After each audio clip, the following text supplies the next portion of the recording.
Olá pessoal, hoje eu vou falar sobre maldições, porque esse é um assunto que nas escrituras existem muitos textos falando sobre isso. E nós devemos entender essa questão, porque tanto você como eu devemos aprender sobre essa questão para não praticarmos esse ato errado. Porque muitas das vezes, tanto você como eu fazemos isso. E esse é o procedimento errado. Que nós devemos nos corrigir. Nós devemos se purificar desse erro que às vezes, deliberadamente, nós fazemos.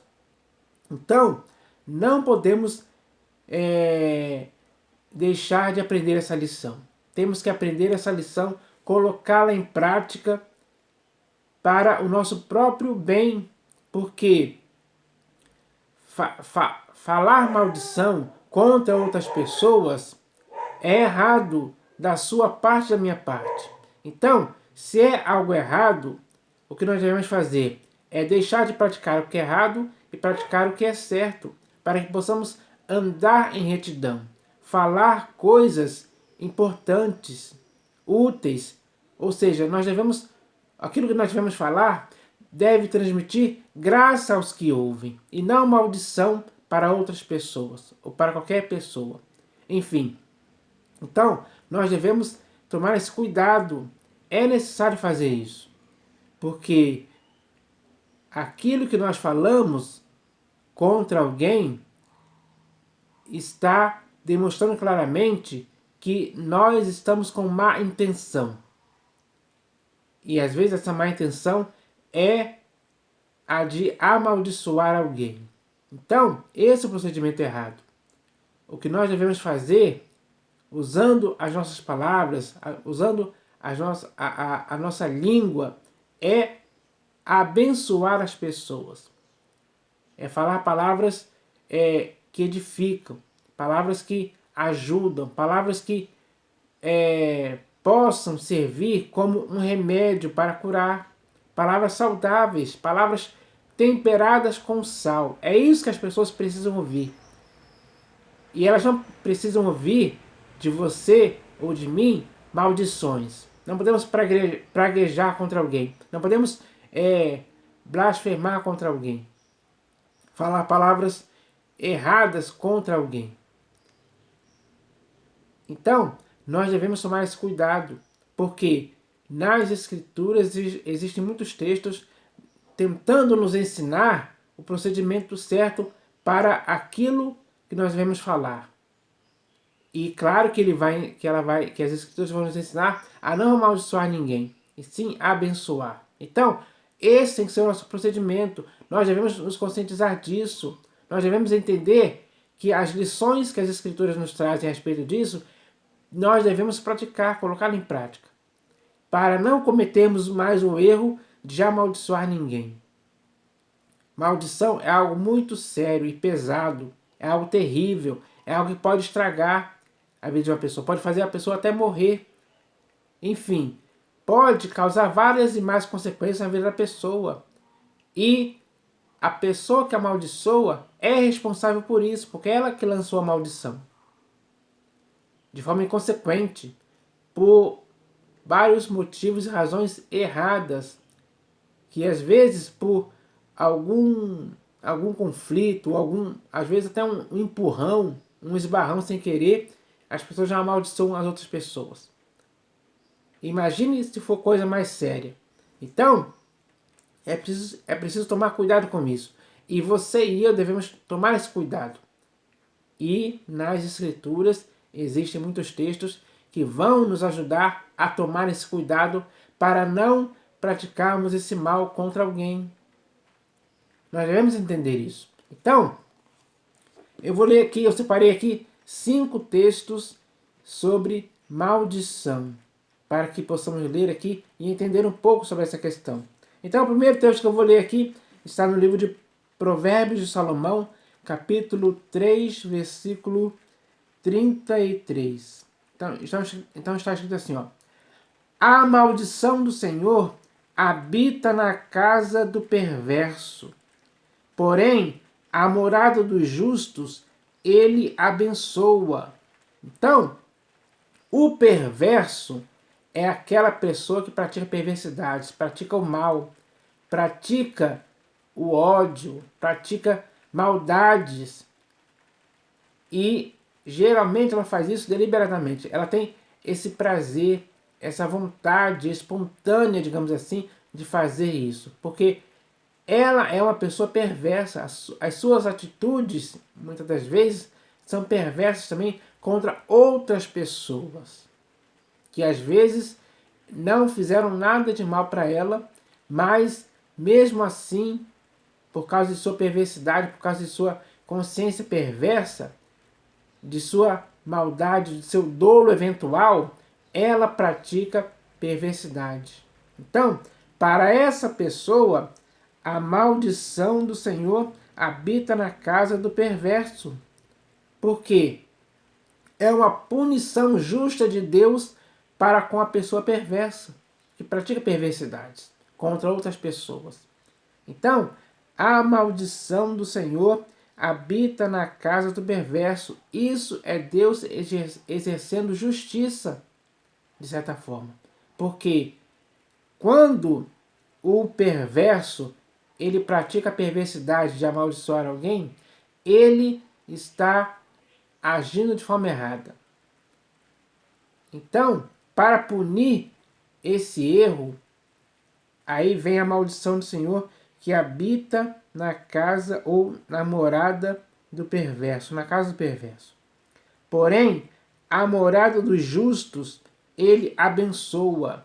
Então, a morada dos justos. Os justos são aqueles que praticam justiça e são irrepreensíveis em praticar a justiça. Praticar a justiça torna a vida dos justos uma vida exemplar, uma vida sem mácula, sem dolo eventual. Então, os justos que praticam essas coisas, que não fazem nada contra qualquer outra pessoa, não fazem nada de mal, não amaldiçoam, não falam mau testemunho, ou injúria, ou calúnia, enfim, não praticam nada de mal contra outras pessoas, porque ele se propõe a viver na justiça e a praticar justiça diante de todas as pessoas. Esse é o procedimento prudente do sábio. Então, quando isso acontece, quando Deus vê que isso acontece, o que acontece? A bênção dele está na morada dos justos. Ele abençoa.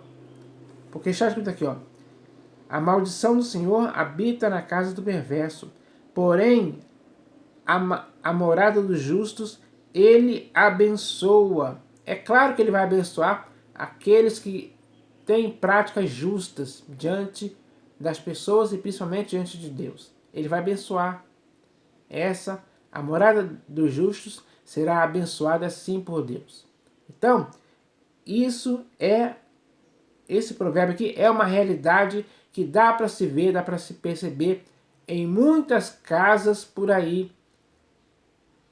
Então, isso aqui fica esclarecido. Agora eu vou ler o próximo texto aqui, que também está no livro de Provérbios de Salomão, capítulo 20, versículo 20. Deixa eu achar aqui rapidinho. Provérbios de Salomão, capítulo 20, versículo 20. Peraí, acho que eu anotei o número errado aqui.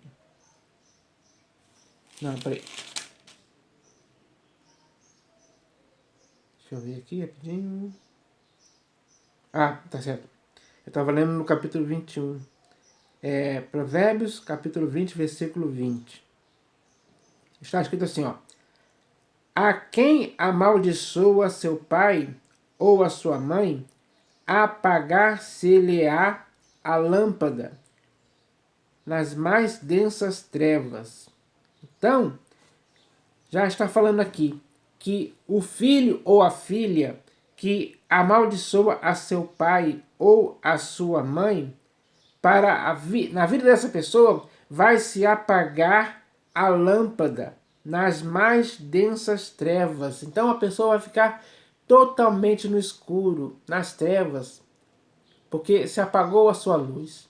Essa é uma punição severa para aqueles que, para o filho ou a filha que amaldiçoa a seu pai ou a sua mãe. E existem muitos casos assim hoje. Infelizmente, muitos filhos amaldiçoam o pai e a mãe. Mas o provérbio aqui é bem claro. A quem amaldiçoa a seu pai ou a sua mãe, apagar-se-lhe-á a lâmpada nas mais densas trevas. Então, ele vai ficar sem enxergar nada. Ele não vai conseguir sair do lugar. Ele vai, talvez ele tente andar nas mais densas trevas depois que a luz se apagou. Ele vai tropeçar, ele vai cair. Ele pode se ferir em pedras, em galhos, enfim, em vários lugares ele pode cair num barranco, por exemplo. Ele pode até morrer porque se apagou a luz. E nas mais densas trevas ele não consegue enxergar. É um apagão total, que ele não consegue enxergar nem alguns centímetros ou milímetros à frente a que estão à sua frente. Então, ele fica totalmente sem saber o que fazer. E se ele tentar andar por um lugar que ele não está enxergando nada, ele pode cair, ele pode se ferir, ele pode até chegar até morrer. Então, essa é uma punição justa, digamos assim, por parte daquele filho ou filha que amaldiçoou o seu pai ou a sua mãe. Aqueles que o geraram, que o criaram, que o ensinaram muitas coisas, e às vezes numa atitude de rebeldia, digamos assim, de insatisfação, ou por qualquer outro motivo, ele ou ela amaldiçoou o seu pai e a sua mãe. Então, o provérbio diz aqui que a consequência disso é que vai se apagar a lâmpada dessa pessoa, ou desse filho ou dessa filha, nas mais densas trevas. E isso vai trazer mais consequências para a pessoa que amaldiçoou o seu pai e a sua mãe. Então, não deixe que isso aconteça em sua vida. Nunca amaldiçoe seu pai ou a sua mãe em tempo algum, para que boas consequências para você aconteçam. Mas se você amaldiçoar o seu pai ou a sua mãe, com certeza a lâmpada vai se apagar para você nas mais densas trevas. E aí você vai sofrer as consequências disso, com certeza. Agora eu vou ler aqui o próximo texto, que está também aqui no livro de Provérbios, capítulo 26. Provérbios, capítulo 26, versículo 2. Está escrito assim, ó. Como o pássaro que foge, como a andorinha no seu voo, assim a maldição sem causa não se cumpre. Então, a maldição sem causa específica, sem ter um motivo, sem ter uma razão, a maldição feita sem critério algum, de forma inconsequente, ela não se cumpre em tempo algum.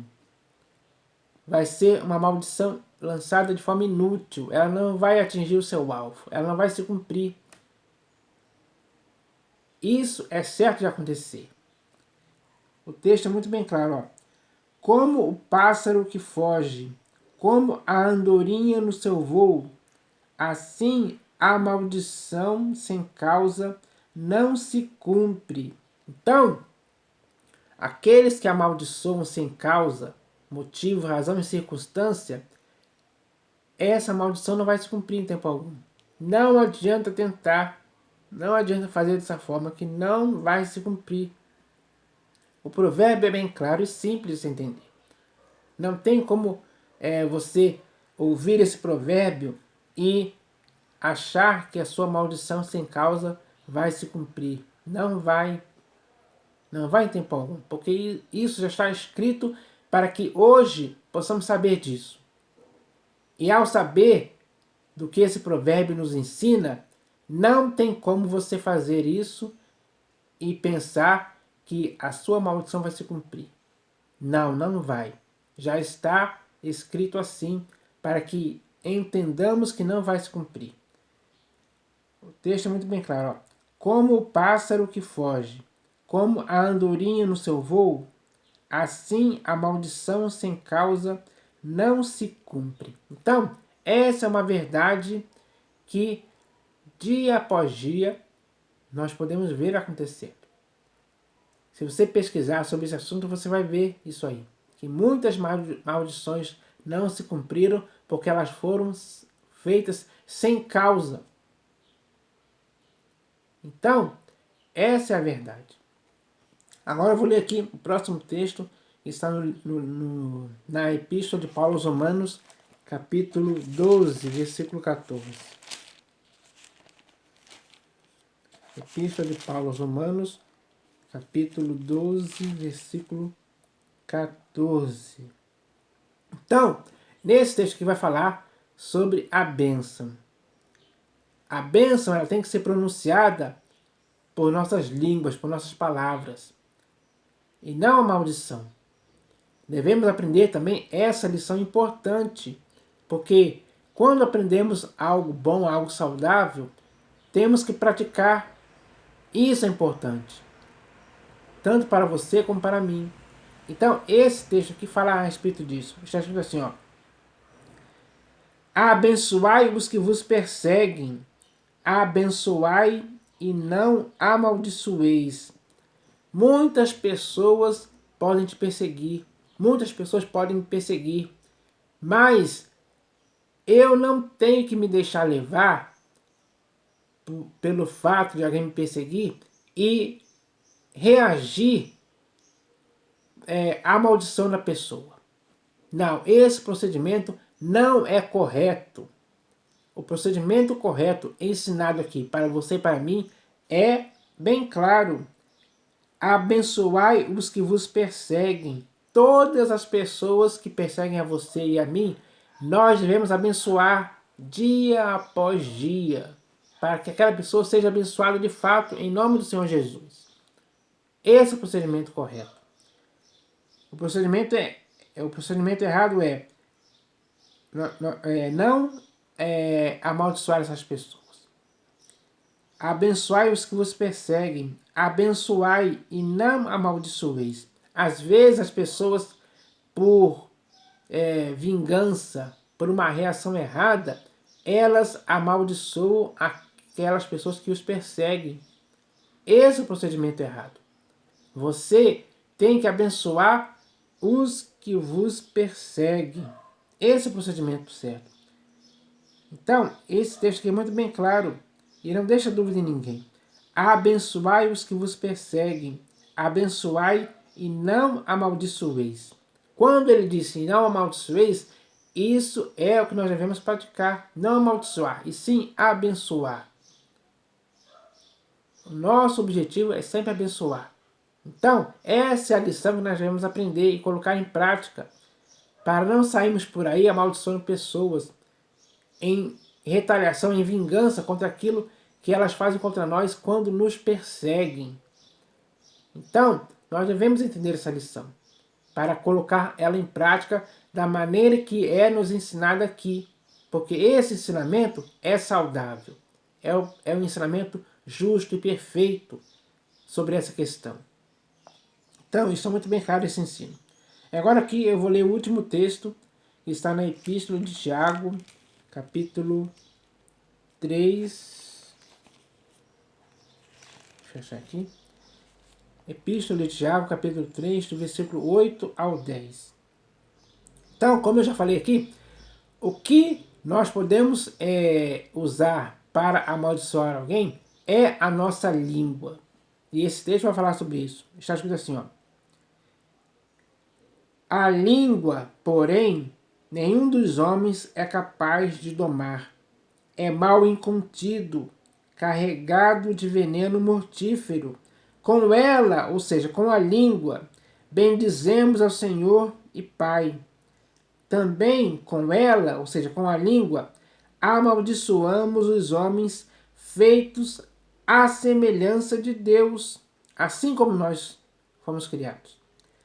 De uma só boca procede bênção e maldição. Meus irmãos, não é conveniente que estas coisas sejam assim. Então, a lição que nós devemos aprender é que não é conveniente que essas coisas sejam assim. Não é conveniente que nós possamos usar a nossa língua para bendizer ao Senhor e Pai e com essa mesma língua amaldiçoar as pessoas que foram feitas à semelhança de Deus.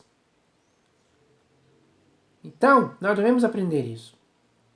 Porque o que nós devemos fazer com a nossa língua é abençoar as pessoas. De uma só boca procede bênção e maldição. Meus irmãos, não é conveniente que essas coisas sejam assim. Da mesma boca não pode proceder bênção e maldição. De sua boca só pode proceder bênção. Essa é a lição que nós devemos praticar. Então, nós aprendemos aqui coisas úteis e importantes para colocarmos em prática em nossas vidas. Porque isso sim é o que vai nos fazer ser pessoas justas, pessoas que conseguem abençoar as pessoas e não amaldiçoar. Pessoas que conseguem refrear a língua para não amaldiçoar ninguém e sim abençoar. Esse é o verdadeiro propósito da língua, abençoar as pessoas com as nossas palavras saudáveis, palavras que vão abençoar as pessoas. Esse é o nosso objetivo. A nossa lição a ser aprendida hoje é essa. Então, eu espero que você aprenda essa lição e coloque ela em prática para abençoar as pessoas com as palavras que você pronuncia com a sua língua. Que o uso de sua língua possa ser apenas para abençoar as pessoas e não para amaldiçoar. Então, eu espero que essa palavra agora possa servir para a sua aprendizagem, porque essa é uma palavra útil e importante sim, com esse objetivo. Então eu espero que isso aconteça, em nome do Senhor Jesus. Amém.